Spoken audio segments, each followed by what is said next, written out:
thank you all for joining us. I am Alden Kroll. I'm joined here by my colleagues Ria and Eric. And in this session, we will be spending the hour going through questions, uh, your questions. We'll be starting with a bunch of questions that you all submitted when you filled out the registration to join this session. But along the way, we're happy to take either clarifying questions or additional questions. Please feel free to drop those into the Q&A section. You'll find the Q&A button at the bottom of Zoom. Please submit your questions there. But if you filled out questions when you registered for this session, we're going to be starting with those. So we'll start rolling with those and working our way through those. And feel free to drop in questions as they come up. We'll do a really brief couple of minutes here of introduction, just so you know where we're coming from. I'm a designer. I've been working on Steam for a really long time, so I know a lot about how the features work. But mostly I'm going to be playing host today and asking Ria and Eric your questions that you submit. Eric, do you want to introduce yourself?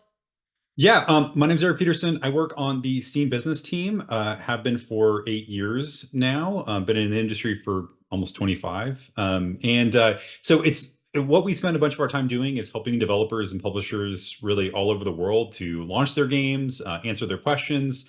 Every day we're working with developers all the way down to one-person teams to some of the biggest publishers in the world, and just really helping them to understand the platform and get the most out of our features and how it all works. Ria? Yeah, Eric forgets to mention that if you've ever watched any of our Steamworks development videos on YouTube, he's the one that not only is recording all of those, but also writing the script and editing them. So if you've got any good ideas for a new one, he's your guy. Yeah, let me know for sure. Yeah. And I work with Eric on the Steam side. We send a lot of emails, but at the end of the day, our goal is to help developers like you get their games on Steam and make sure that it's reaching the right audience. And so that's kind of what we spend our day to day doing, and that involves everything from receiving feedback directly from you guys to taking a look at what issues are a bunch of people running into, how can we improve the platform, what kind of things are you guys looking for, and all that. So happy to be chatting with you all today. Great. So we'll get started. We find that in hosting these kinds of sessions that it's usually pretty helpful just to start with a foundational, how does Steam work? How are we maybe different from other platforms? And kind of how should you as a game developer think about interacting with us and the platform? I think Eric has given portions of this talk quite a bit, so maybe you want to kick this part off and you guys can kind of tag team through this little part. Sure. Alden, are you just talking about kind of how we think about Steam as a platform and kind of how we think about marketing in general? I know that we had a few questions about how Steam markets games, and we'll get into that and talk more about that. Just to lead off, I'll talk about how there's a video on the link that Alden just sent called Steam Visibility, How Games Get Surfaced to Players. That's a video that we released late last year that really dives pretty far into depth on how the Steam store works in recommending games to players. So I highly recommend that you check that out. It'll actually answer a whole bunch of questions that some of you sent in advance, just asking about how marketing works. But the primary thing to think about is that when we set out to think about how visibility works on Steam and just really how everything works on Steam is we want to build long-term relationships with players. We think that we want to build the place where players want to come, every day and play games and really feel a connection to what they're seeing on the platform, making sure that it all makes sense to them, that whether they're seeing things that are relevant to them and interesting to them. And at the same time, we put a lot of work into making sure that developers like you have support that you need, and then we're making features that are helpful for you in not just building the game that you want, but also serving players with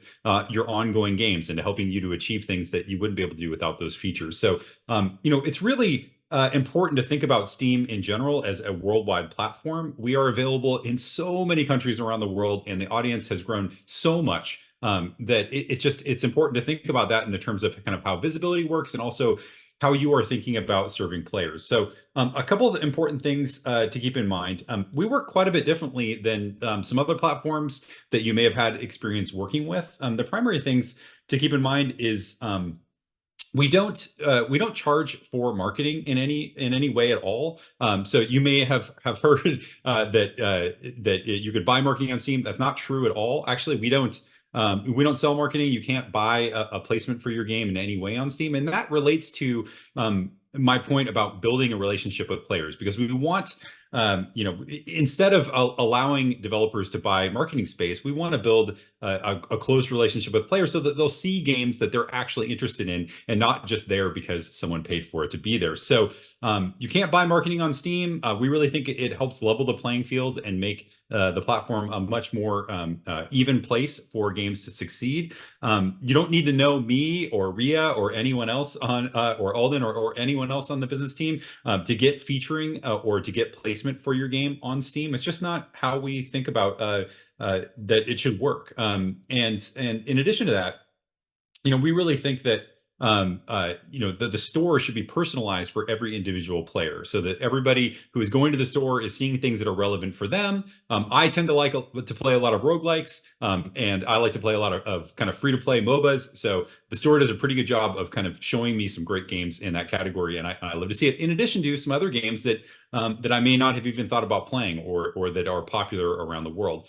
So we put a lot of work into making sure that the store is personalized and showing kind of dynamic suggestions for me as a player all the time. And I recommend, if you haven't had a chance to do that, to go in and test that yourself. If you haven't had a chance to go to Steam and log out and see kind of what that looks like, and then log in, and you'll see some differences in places like what we call the main cap, or that main rotator on the top. And we are actually telling you as a user why we are suggesting things to you in a lot of cases, and helping you to understand, oh, this is actually personalized for me. There are some other places in the video that we explained that the page, I go through the front page step by step, and you can see every individual section. But there are pretty much two kind of primary ways that featuring happen on Steam. One is algorithmic featuring, and the other is kind of curated promotions. And they're both based off of customer interest. And customer interest is what we think is the best way to highlight games, because it reflects what customers are most excited about playing at any given time. And so all visibility on Steam is kind of driven by that player interest. The only difference between the two that I mentioned is algorithmic visibility is personalized for every player, and curated promotions are not. And when I say curated promotions, I mean things like daily deals, or midweeks or weekend deals, or even all the way up to that front page takeover, that big kind of banner that you would see over the front page. So it's all based off of customer interest. And so ultimately, like, instead of trying to predict success for games, or trying to or accepting payment for marketing or any of those things, we base visibility off of customer interest, and most of that visibility happens automatically. It happens without having to ask for anything. It happens just kind of automatically by Steam. And if you do have questions about visibility and whether your game might qualify for some additional featuring or something like a daily deal, you can always reach out to us with a Steam support ticket, and one of us will respond to you on the team. I know that Ria and I both spend time every single day answering questions directly from developers about topics like this and other topics. So if you ever have questions, you can kind of reach out to us. But customer interest, when we think about customer interest, we tend to measure that with sales, and because we think that is the most concrete way that customers can say, I am really interested in this game. I'm going to be playing it. I'm putting my money and my time into this game. And so that's generally the best way that we have figured out to measure customer interest.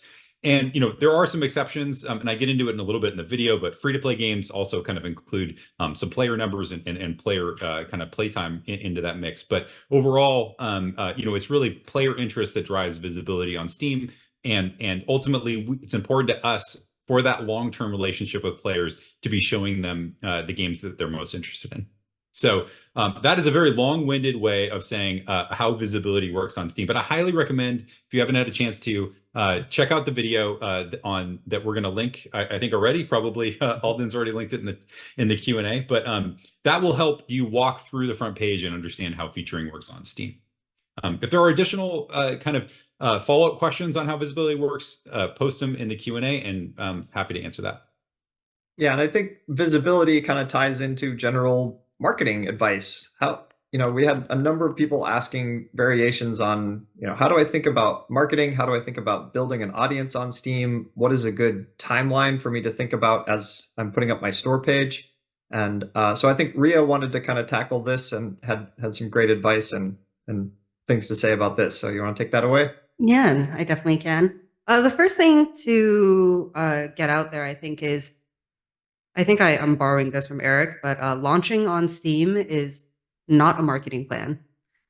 So we think Steam is really great for a lot of various things, and I think we do a really good job on capitalizing on hype that you've built and helping you build that. However, it's quite difficult to just build that only on Steam, and so just launching on Steam is not going to 99 times out of 100 is not going to be enough to really catapult your game into a huge success. So we can talk about what you can do on Steam, but you should always be sure to keep a pulse on where your customers might be off of Steam as well, and make sure that you're doing marketing on those platforms as well. But in regards to Steam, one of the questions we get the most often is, when do I put up my coming soon page? And unfortunately, the answer is it depends. And it depends on where you are in the life cycle of your game, how close you are to finalizing the gameplay or the art style of your game, and potentially, where you are in your funding journey. But the first thing to know is that coming soon page can go up whenever you're ready. And that means you need to have some level of screenshots, you need to have a description of your game, you should have a bunch of tags that describe your game. And basically, someone should be able to get a sense of what your game is when they come to that page. If your art is still TBD, if you are not super sure what the most interesting part of your gameplay is going to be, you might not want to have a coming soon page up yet. A lot of times, this is going to be the first and potentially only time that someone looks at your game. So you want to make sure that that you're putting out there is your best foot forward. People have pretty short attention spans these days. So if you put out something that isn't going to catch their attention, it might be difficult to grab them again later. So our advice is to put up that coming soon page when you've got a good representation of the final product, and not necessarily as early as possible. So it depends on where you are, again, in that life cycle, on when you want to put that coming soon page up, but don't jump the gun too early, I guess. Other than that, the question is, okay, I've launched my coming soon page. I'm trying to build wish lists. What can I do on Steam to build wish lists? Well, again, make sure you do some marketing off of Steam, whether that's on subreddits that cater to your kind of subgenre, whether that's in Discord communities, YouTube channels with influencers, what have you. Those are all places that you should spend some time thinking about whether you want to put work into. But on Steam, we have a couple of things. Fests are our biggest one. Next Fest is probably our most visible one for upcoming titles that are not yet launched. So Next Fest is a coming soon only event that we run 3 times a year during February, June, and October. And it's an entire week on Steam where we're celebrating stuff that isn't out yet. And the only thing you need to participate is a coming soon page and a demo. Not all games are going to, align well against the demo, but if you are, and I think that's a lot of games on Steam, Next Fest is a great way to build visibility and wish lists for your title. We won't get too much in depth on it here. I'll just drop it as a thing that we do. If you'd like to learn more, Alden's dropped the link to documentation on that in chat. Next Fest is kind of one of the babies that we work on, so if you've got any feedback, we're happy to hear it. But we've got a bunch of events like Next Fest that can help you build that wish list on Steam ahead of launch. And so the other side of that coin is we do a bunch of regular fests, not Next Fest, current fests. And they're themed around a bunch of different things. Like FPS just ran recently. Farming is coming up soon. We've got some other themed ones like endless replayability coming up later on in the year. And these are typically focused on sales, but there is also a coming soon section. And we do recommend signing up. It's free. It's relatively low lift for you. I think it's 3 or 4 buttons at max. And that's a great way for you to get more wish lists and more eyeballs on your coming soon page before it is launched.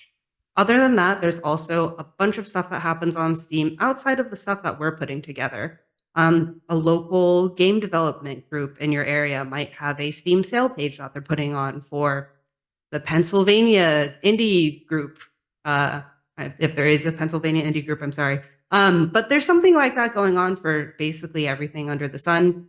There are regional organizers, there are genre organizers, and those folks are putting together event pages on Steam all the time. And it is probably good for you to get to know them because they've got a large audience, probably a good fit for you.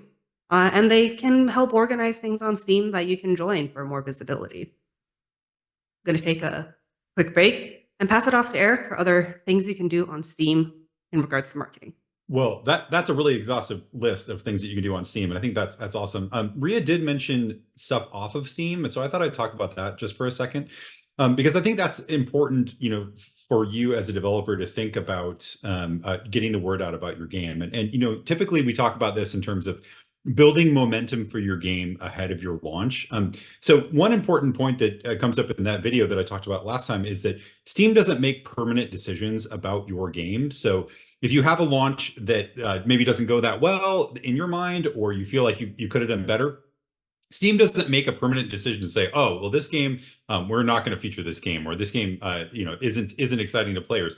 Actually, Steam is always listening and waiting for a burst of customer interest in your game, and that could happen uh, a month after launch. It could happen a year after launch, or 5 years after launch. Whatever time that is, Steam will be ready and waiting for that burst of interest. And I mention that because the work that you need to do to get awareness around your game, probably we think the best thing to do is to do that ahead of launch, because a launch is a natural time for you to have a big spike in interest around your game, and Steam will be kind of ready and waiting for that. But if it doesn't happen at launch, that's okay too. I mean, you can do that extra work that you need to do to get awareness around your game after launch as well. And we think about that as work because it's important for you to be thinking about building momentum and awareness around your game everywhere you possibly can.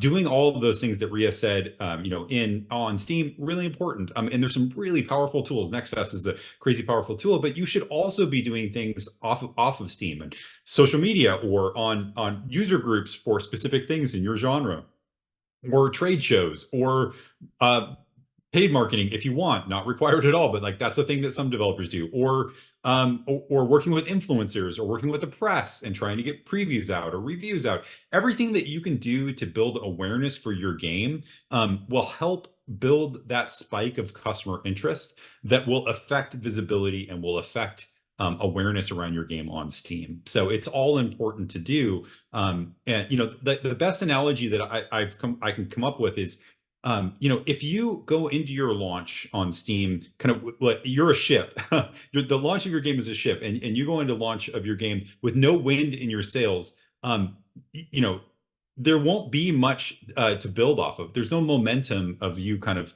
of having that speed on the water. And what you really want is you want to be going into your launch with wind in your sails, with a lot of awareness and a lot of interest and a lot of excitement around your game. And if you do that, Steam will really energize that excitement and build off of that excitement and help you to build awareness and visibility around your game. So be thinking about ways to fill your sails with that wind, either before launch, preferably, but if not, then after as well.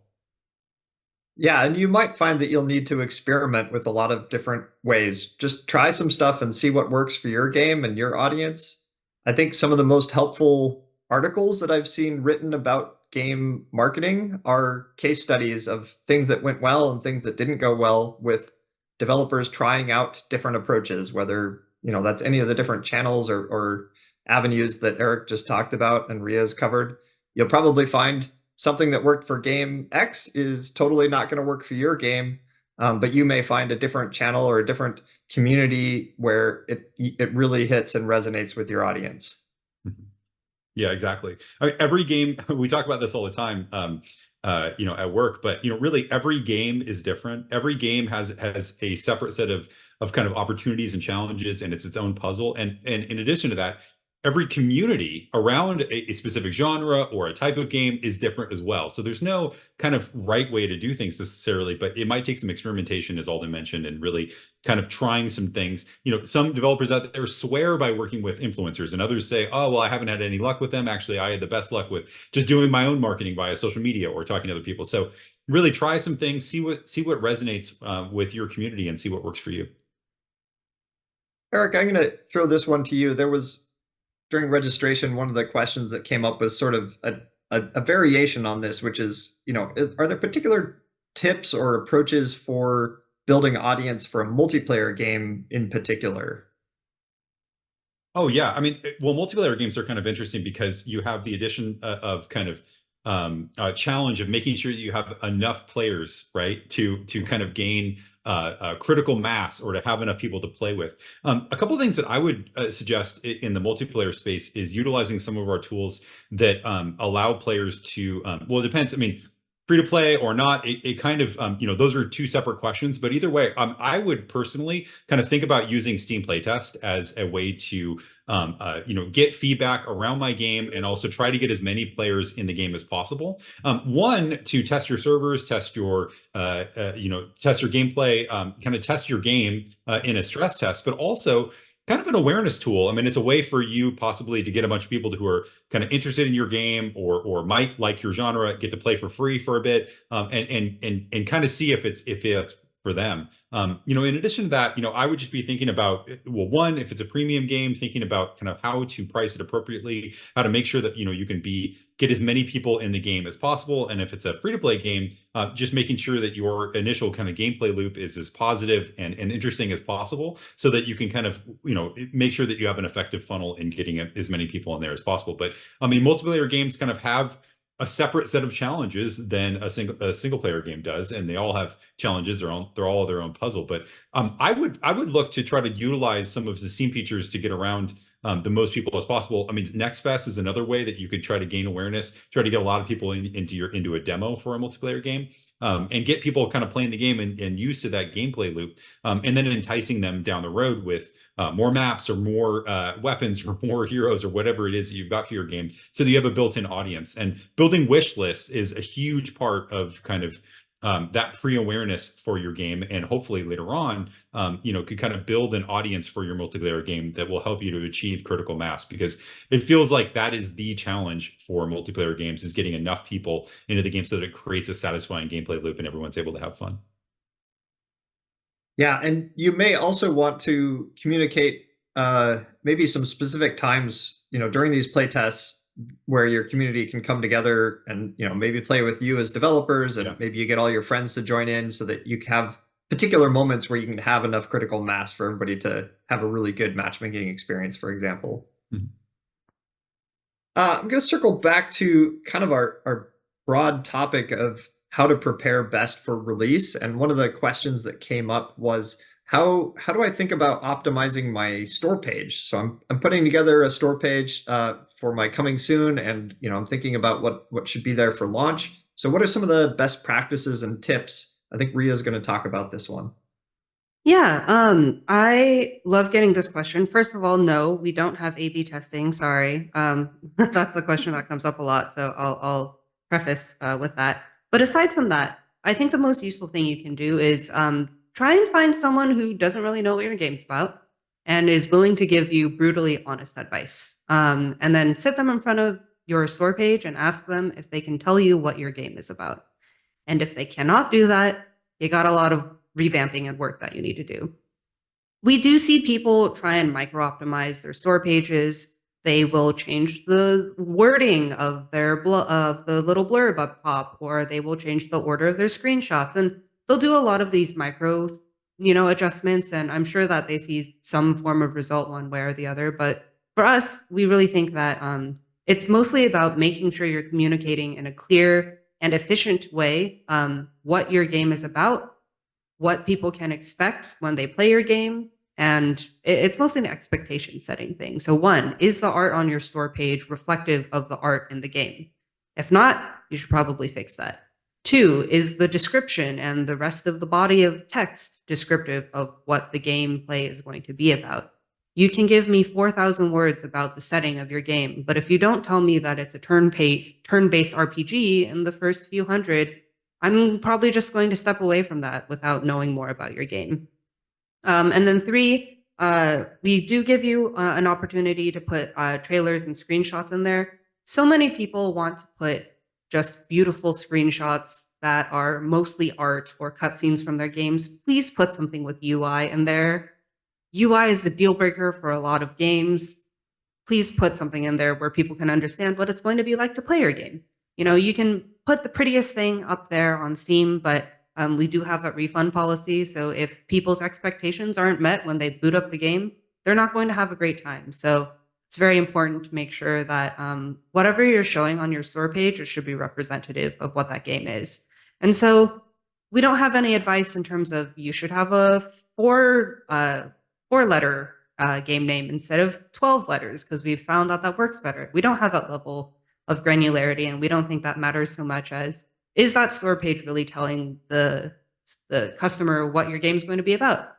And a great way to test that is get your cousin, get your, roommate's best friend from college, and put them in front of your store page and see what they have to say. More often than not, you're going to learn a lot from looking through their eyes than you are from making these tiny micro adjustments, based on whatever metric it is you're looking for.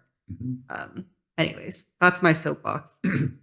It's a good soapbox. I think all of us have the same reaction. Like we all love giving feedback on store pages for some reason. I'm not really sure what it is. I usually when I see we'll do these sometimes in real time. Like we'll be at an event and somebody will say, "Hey, would you look at my store page and give me feedback on it?" And when we do that, usually there's a couple of key areas that if we think there's some optimization that could really help the page, there's kind of a couple of key things. One, these are both super obvious, but I'll say them anyway. One is capsule art. If your capsule art is not captivating and it is not easily parsable, like if I have a difficult time reading your logo, for instance, or if it doesn't jump out at me, I'm already out as a customer. I mean, I think that I would put a lot of thought into capsule art. One thing you can do, Ria mentioned we don't have A/B testing, but for capsule art, you can do kind of a fashion of A/B testing using artwork overrides. There's another video on that if you want to go read about it, or watch about it. But artwork overrides are a way for you to test using a different piece of artwork for your game for like a 2-week period. So you could just kind of see, hey, is there more pickup for my game during this period when I use a different piece of artwork? So that's one little pro tip that you can use. Another thing outside of capsule art is the trailer. You've probably heard this advice before, but I continue to see a lot of trailers with a logo, and then and it fades to black, and then another logo, and then it fades to a cinematic with people fighting, and the cinematic is really beautiful, but like it doesn't show the gameplay. I would think instead of optimizing your trailer, I would think you need a separate Steam trailer. Like your trailer should not be the same trailer you have on YouTube. It should just be a different thing, and it should just be immediately to gameplay. Because I personally feel that you have seconds to gain the attention of whoever's on your store page. And I know that we all love our logos, but it probably isn't the most captivating thing right off the bat. You probably want to lead with some cool gameplay that is unique to your game and is exciting. So those are the two things that I would just really recommend if you're only going to fix two things in your store page. Fix your capsule art and fix your trailer because they're really important. I think we covered a bunch of those kind of similar related questions. We're going to move on to a slightly different topic, early access. We got a question that came in through the Q&A channel from David.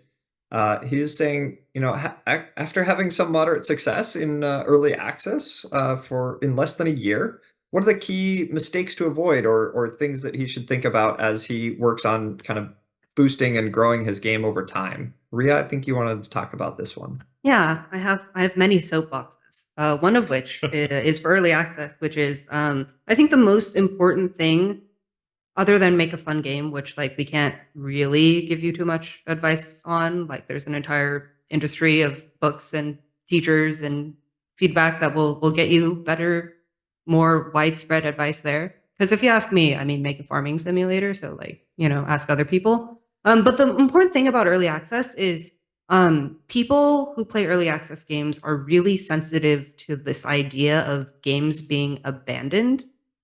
And sometimes they are totally wrong about that, right? You've been working quietly on a, 8-month-old patch that's going to totally overhaul the crafting system, adds 4 new heroes, 8 maps.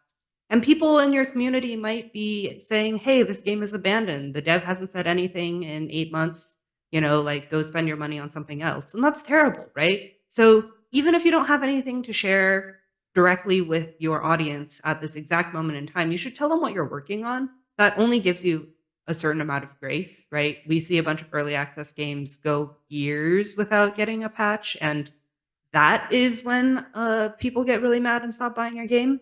But you can go several months without any, update in early access, so long as you're communicating with your audience on what you're doing. So I would say that's the biggest mistake we see in early access. There are tons of really great games that are getting worked on, but if the, dev group doesn't tell the customer that it's being worked on, a lot of times, people will look and they'll see, oh, last announcement date was 6 months ago. Oh, like maybe this game isn't getting updated anymore, and that's a lost customer, right? So I would say for early access games, that would be my um, number one thing to say is like make sure make sure you're still talking to your community. And that's part of what early access was built for, right? Early access, you're making a promise to the customer that you're going to listen to what they're saying, and things that they're asking for are going to make it into the end game. So it's important that you keep that promise to them by continuing to talk to them. And so that's the number one thing for early access. And then the other thing about early access to think about is making sure that you're prepared for 1.0, whether you need to change your pricing, whether you need new artwork, whether your update is really hefty enough to be a 1.0 update. Those are all things to consider. I feel like the most explosive early access launches come with huge patches. That's not necessarily a requirement, but if you sort of tip over the edge and you're like, oh, well, with this one thing I've added, it's now a finalized game, that can often be a little bit of a quieter launch out of early access into 1.0. So you might want to consider if there's something you can put behind it to make it a little more impactful. As Eric mentioned, Steam is really geared to look at spikes of customer interest. So it's much more interesting for the system to see that 5,000 people are looking at your store page today or are playing the game versus 500 for the past 10 days. That's like really terrible math.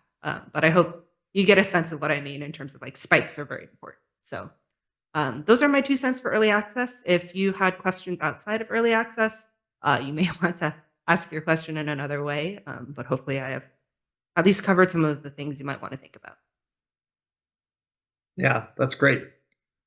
I'm going to pick up another question from the Q&A channel that came in. And this regards kind of how do titles get featured during sales? And so this is maybe during our major seasonal sales where we redesign the entire front page of Steam. Could also be talking about when we run more focused fests or things like that, because I think there's kind of a commonality to how we view that kind of thing. Eric, do you want to talk a little bit about how we I feature was going to things? pass this to Ria because she has a lot more kind of firsthand experience All in right. working on this. So I think she's more qualified to answer this one. Sure. First of all, go watch Eric's video. This question is actually not directly answered in that one, but it's using the same concepts behind curated featuring on Steam, which is to say, whenever you see something featured in a trailer for a fest on the homepage of Steam during the summer sale, none of that was because I like the game or Alden liked the game or Eric liked the game. None of that is because someone signed a contract with us to pay us X amount of money for that featuring. It's there because it deserves to be there, and it's there because customers have shown interest in it. So again, Eric's talked about this. The highest level of confidence that we have is in this little thing called revenue. But other than that, there are other things like how many people are playing it. Um, I mean, those are the two really big things. There's a couple of other things that go in there. But really, we're just looking at, do people like this game? Are they playing it? Are they spending their time and energy on this thing? And that's really what drives a lot of that featuring. There's some things like if you're only available in Canada, we're probably not going to feature you globally during the Steam Summer Sale since we consider ourselves a global platform. And that would kind of suck if you're only available in Canada. Also, please don't be only available in Canada. But in general, that's kind of how we think about it. So it's a little obtuse. There's no way for you to know that without, having talked to us or heard from other people in the industry about it. But yeah, none of that is just because we like it. It's all because customers have played it a lot and they've really liked it. And none of that, by the way, requires that you talk to us. I think Eric has made this point already, but we pick those games independent of whether or not we have talked to them last week. So we've put a bunch of really well performing games in that slot who have never spoken to us before. And we'll get a ticket that's like, you featured me on this thing. I'm really happy. Like, thank you. It's like, great. Because, we don't think we know every, dev out there. So it's great that we can sort of take ourselves out of it and just look at it from the customer lens and say, what do people want to play? What are people interested in right now? What should belong? There's a minor variation on this question that Brandon asked in the Q&A channel, which is kind of nuts and bolts of how does this work for free games, for demos, for playtests. So I'm just going to spend just a minute kind of talking about this. As Ria touched on, almost all of the visibility and discovery mechanism, we're looking for the most reliable signal that we can get from behavior around a game that gives us confidence or gives Steam confidence that players are excited in that game. So for most games, like premium games where you pay upfront to purchase those games, revenue is the strongest possible signal that we have. Like people are willing to invest money in the game, and a lot of people are willing to invest money in the game, then we know there's a lot of interest in that game. Obviously, that's a little bit different for free games or demos. We know that like free-to-play games, even if they have in-game purchases, they tend to monetize differently over time than premium games do. So for free games, then we're looking at how many people are playing the games. And that's true for demos too. When we have maybe some lists that sort by demo player count, we usually try to make that explicit and clear in the name of that section. Playtests, we don't really have a place that grants playtest explicit visibility. You can go search for them in the Steam store search right now, but playtest on its own doesn't necessarily grant visibility at the moment. I'm going to move on to kind of the main, the next section of topics where we had a few related questions, and this is around Steam Deck. There seems to be lots of interest in Steam Deck, and how do I prepare for that? How do I, what is a dev kit? How do I get a dev kit? There's a whole bunch of related topics there. Ria, do you want to start off with a little bit of kind of, where are we with Steam Deck, and how are we thinking about Steam Deck? And then we can go into some of these specific questions. Yeah. So first, I think the important thing to note is our dev kits that we gave out pre-launch of Steam Deck, they're the exact same as a retail unit. If you go into a retail unit, you can actually trigger all of the UI elements that tell you things like what your frame rate is and all that jazz. That is useful, perhaps when you are developing, and we've got a whole documentation page about things you can think about when you're developing for Steam Deck. And so, now that it's launched, we are still giving out dev kits, but we're reviewing those requests on a case-by-case basis. We don't have enough to send to everyone who asks for it, unfortunately. So we are prioritizing developers who have games that have a lot of players that, are either playing it on their Steam Deck already or, have indicated to us that it's not, let me rephrase that. There's a bunch of people who play games on Steam Deck. If they're playing your game, that's a great signal to us that, hey, we should take a look at whether or not this game is working on Steam Deck from a compatibility report perspective, and B, hey, does this person have a deck to work on? So that's kind of where we are when it comes to Steam Deck and dev kits. Really unfortunate that we can't send one out to everyone out there. But it is something that we are actively looking at right now. So if you submitted a request way back when and you still haven't gotten one, I'm really sorry. We probably won't be able to get to you for at least some more time. Yeah, and as Ria touched on, you don't necessarily need to wait for us to have a dev kit. You can also just buy a retail kit. I know those aren't accessible to everywhere in the world, but you might have a friend in a different country that can help you get a connection. Those are exactly the same as the dev kits that we would send out. I thought maybe there was also kind of just a general higher level question of, how do we think about Steam Deck? Why do we think it's interesting? What advice do we have for game developers? Are they thinking about, prioritizing development or work to make a good Steam Deck version of their game. What kind of advice would you have for developers along those lines? I can answer that, or at least partially. Rhea and I can tag team it. So ultimately, how do we think about Steam Deck? We're really happy with it. I think that we're pretty happy with how it's been received among players and developers. I mean, I'm talking to developers all the time that are pretty excited about how customers are playing their game on Steam Deck and how they're having a good time. There's Rhea busting out hers. They really like it, and I think I've also heard from developers who use it as a development tool and help test their game up builds, on the go. I think beyond that, in terms of kind of best practices or the best way to think about developing a special version of your game for Steam Deck, my answer to that is you probably shouldn't have to. I think that the core concept of Steam Deck is you shouldn't have to do very much work for it to run great on Steam Deck.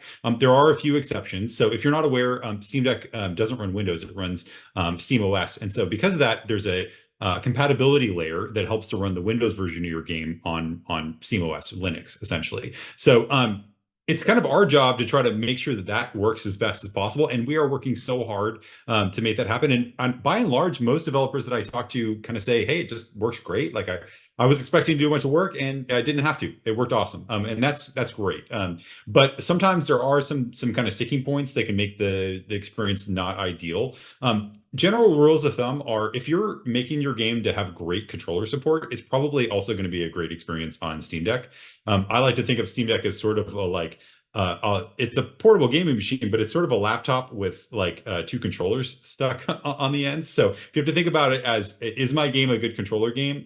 Then yes, it'll probably be a great controller game on Steam Deck. I would be thinking about things like just making sure that you have great compatibility on controllers and Steam input API, everything you can do to try to make it the best possible experience on controllers. Outside of that, you probably shouldn't have to do very much work. There's sometimes to get verified. We should just talk about that a little bit. The verification process is entirely manual, and we are working our way through the catalog as quickly as possible. But as you might guess, games get released all the time, every day, and so it's sort of the list of games that have to be verified, if anything, is just growing over time. So we're working as quickly as possible. The way that we prioritize that is we are looking at the games, as Rhea mentioned, that people are actually trying to play on Steam Deck, and trying to get those games verified or checked as quickly as possible, because those are the games that we need to tell customers what the experience is like, in games. So we are prioritizing those games when it comes to checking them. But during that verification process, it's typically when a game has an issue, it's because of controller support, or it's because it isn't naturally invoking the keyboard when you have to enter in text, or it's the font size is just too small for the size of the screen. So there has to be a little bit of a font size change. And then the final thing is any kind of anti-cheat, making sure that that's not going to cause an issue. Oh, and launchers too. Most games don't have launchers, but if your game has a launcher, making sure that you can navigate through the launcher to get to the gameplay. Those are generally the only things that are causing issues. Outside of that, if there's an issue, it's usually something that we may need to address on our side, or or just works great right out of the box. So that's how we think about Steam Deck. We think it's a really important way for customers who really liked to be able to play games on the go or on the couch. I know that I end up playing my Steam Deck most of the time, not when I'm on an airplane, actually just like when I'm feeling lazy and sitting on a chair or a couch or something, or watching TV or something. So we think it's achieving those goals, and we're pretty happy with how it's going right now. Yeah, the only thing I would add to that is we're really excited that everyone is, really excited about how to make sure their game, works well on deck and all of that. But do keep in mind that it is still a pretty small group of people who have a Steam Deck. So if in one hand you have the opportunity to optimize your game a little better on PC, or you can spend that effort making sure it runs really well on Steam Deck, you're going to hit a lot more people with that, desktop level of optimization. And so as much as we love your enthusiasm for it, make sure you've got, the bigger slice of the pie taken care of first. But like Eric said, some of the things that you're going to do to make sure it's a great desktop experience is going to translate well into Steam Deck anyways. So, uh, All good stuff. Now, just one little side comment. I'm not sure if I see Brandon had a question. I don't know if this is Steam Deck related or not, but the question was, I plan on offering a native version of my game in addition to a Windows version. Is there a way to ensure the players get the right version as in the right OS copy? On Steam Deck, I believe this is the case, is that if there is a Linux build of your game, it will just default to run the Linux build that is native and not use the Windows build. There's more on that somewhere in documentation. Yes. Yeah.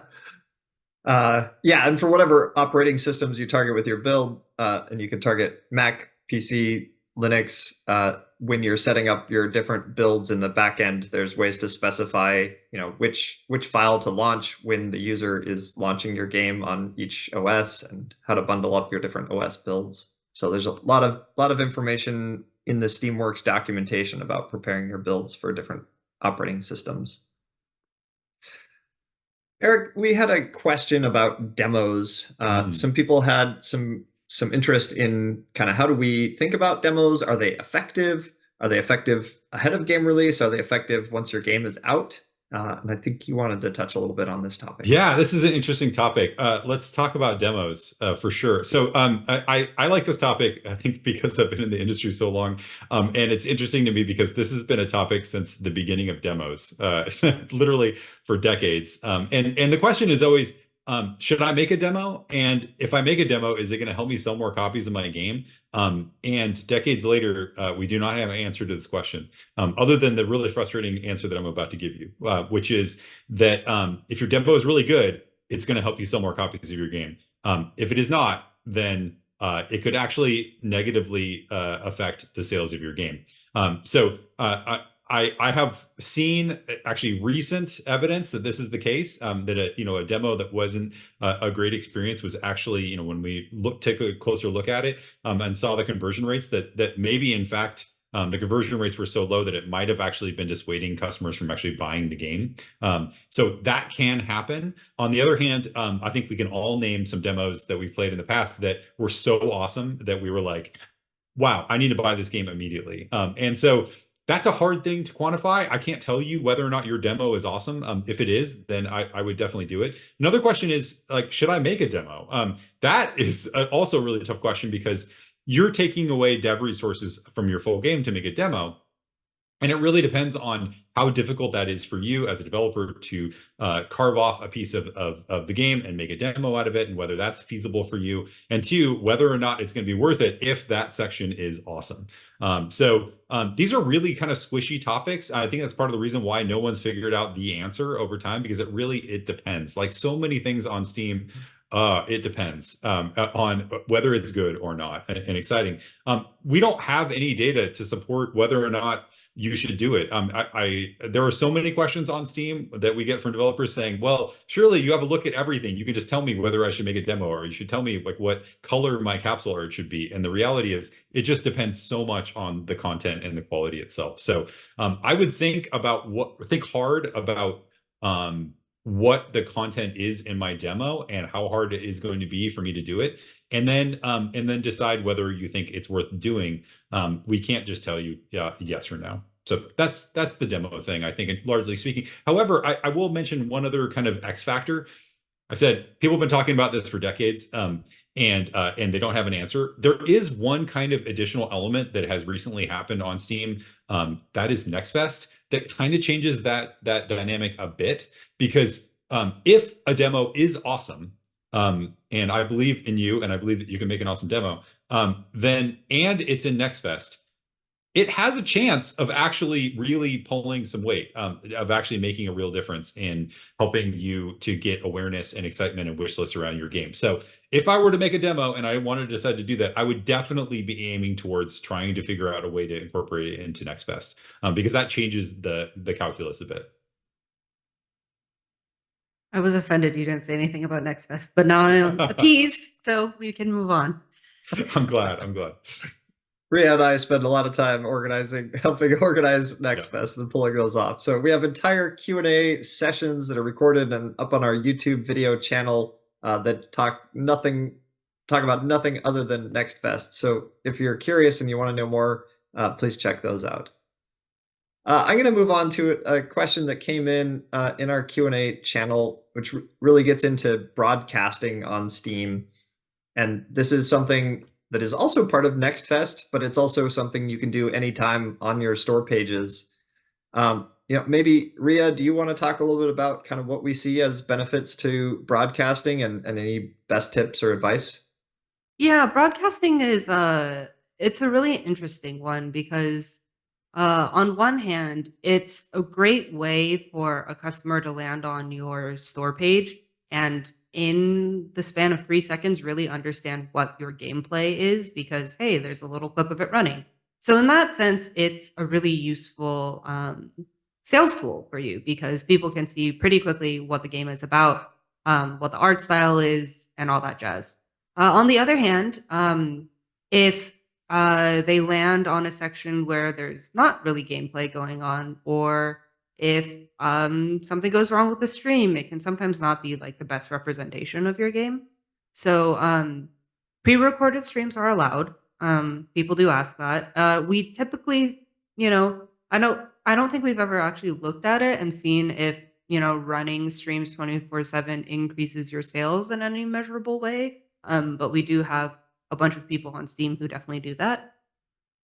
So that's definitely allowed.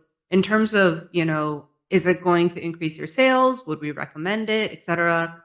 I don't think we have a really solid answer on this front. Anything that we would tell you is kind of us best guessing it here. So um, if anyone tells you that they have the answer, they probably don't. And so I would just say if it's not too much work for you to set it up, and if you think it's a compelling video showing your game and it's really going to help people understand what your game is about, then yeah, you should definitely, think about it. But if it's going to take you a lot of work to get that set up, if you don't have the resources, time, energy, money to get someone to help you build that stream, it's not so important that I would go out of my way to do it.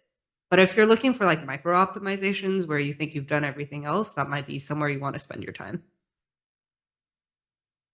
Yeah, and if somebody tells you that they have the answer, it might have worked for their game, and it might work totally different from your game. So, in a lot of cases, again, it's something you have to kind of tinker with and experiment with and see. And we've seen game developers kind of experiment with running it for a while, turning it off for a while, turning it back on again, being live, being pre-recorded, and see if they can correlate that with wish lists or purchases of their game over time. I'm going to move down the list of questions that we received ahead of time. There was kind of a general, well, there was a specific question, but I think there's a more general topic that we can talk about here, which is working with publishers if you so choose. So the specific question was really about, I've worked with a publisher previously on my game, but I don't seem to have access to wishlist data or sales data. Is there a way to get that? Eric, do you want to talk about kind of working with publishers and oh, actually, I think Ria was going to talk about this one. Wow, either one of us can talk about it. It's fine. But yeah, Leah, why don't you answer this one? Okay, sure. The answer is if you're working with a publisher, they own the app or whatever. They do have the ability to give you access to wish lists. There is granularity in terms of what can be shared and what isn't shared on Steam. So um, I mean, putting on my little like indie supporter hat, like don't let your publisher tell you you can't have access to your own data. We make it pretty easy for them to share that with you. And so hopefully, you have an open dialogue with them and, you're working closely together in that front and everyone's on the same page in terms of how your latest marketing campaign went and all of that jazz. You should have equal access to those numbers.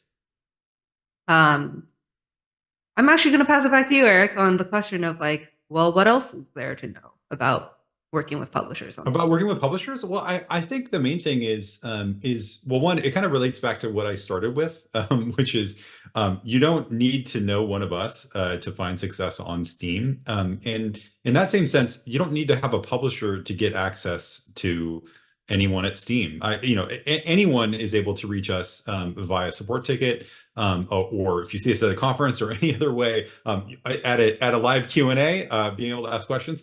You don't need a publisher to get featured. You don't need a publisher to get help. Really, it's ultimately the decision to work with a publisher should be something that you think benefits your game in some way. Now that could be funding for your game, it could be help with marketing, it could be some other expertise, some other development support, whatever it is.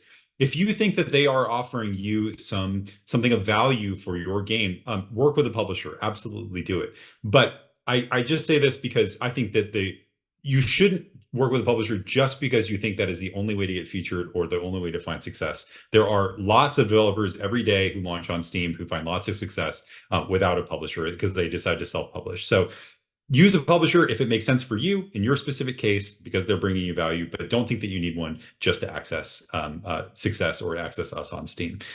That's my spiel on publishers. If it makes sense for you, then great.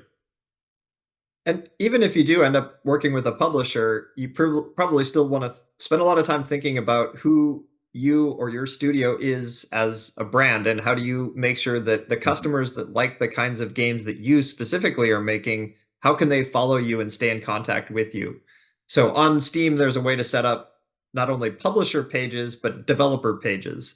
So when you bring your very first game to Steam, you can set up a developer homepage, which is your landing page, your brand, with your list of games that you make. And initially that will be one game, but the fans that really like that game can follow you then, and they will make sure to hear about the next game that you release. So start building that presence and building that brand, and make sure that you are in control of your brand and your audience that way. That's such a good point. Yeah, making sure that you're building a relationship with your players, super important. Yeah. We have like 3 minutes left. I realize we have not necessarily gotten through all of the questions that everybody submitted ahead of time. I think we're going to touch on a couple of more questions here, but please, if you have any last minute questions that you think are applicable to the folks here in this session today, please go ahead and post those in the Q&A channel, and we'll try to get to them very quickly here. One of the questions we wanted to touch on that was submitted ahead of time, somebody was wondering about 4-packs, which is kind of collections of multiple copies of the same game. This used to be more common on Steam. There's very few of them now because they've been kind of grandfathered in, but we don't set these up anymore. Eric, can you tell us why we don't offer that anymore? Yeah, I'll answer this rapid fire because we're running out of time. The answer is that we actually looked at player behavior around multi-packs or 4-packs and kind of how they were being used by players. And what we found is that they weren't being used by players in the way that developers were hoping that they were going to be used, in the sense that developers were hoping that if I sell a multi-pack for my game, then I'm going to sell it to one customer and he or she is going to have 3 more copies to give away, and they're going to give those copies away, and then they're all going to play together, and they're all going to have a great time together. What we found is that the extra copies were mostly creating an opportunity for resellers, so that they were then on going and reselling copies of the game, and that wasn't benefiting the developer. It wasn't really making sense. So the feature, so-called kind of multi-packs, wasn't working the way it was intended, and was actually not helping developers in the way that they were hoping for. So that's why we no longer create multi-packs.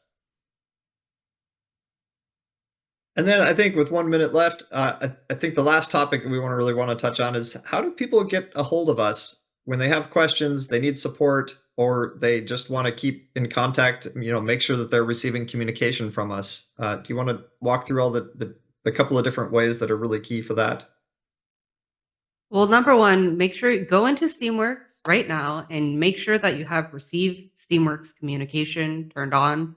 Um, we try and make sure we notify folks when there are new features and new opportunities when possible. But if you enable receiving Steamworks communication, you'll get all of it, which is very important because otherwise you might miss stuff, and it makes us sad when we try and get something, some news out there, and it just falls into a void. So I would check that first, and then second of all, Alden posted our contact us link in the chat. Please go ahead and reach out to us there. It's really efficient because you get to tell us what game you're writing in about, who you are, and it makes it really much faster for us to take a look and get context for what's going on with your game specifically.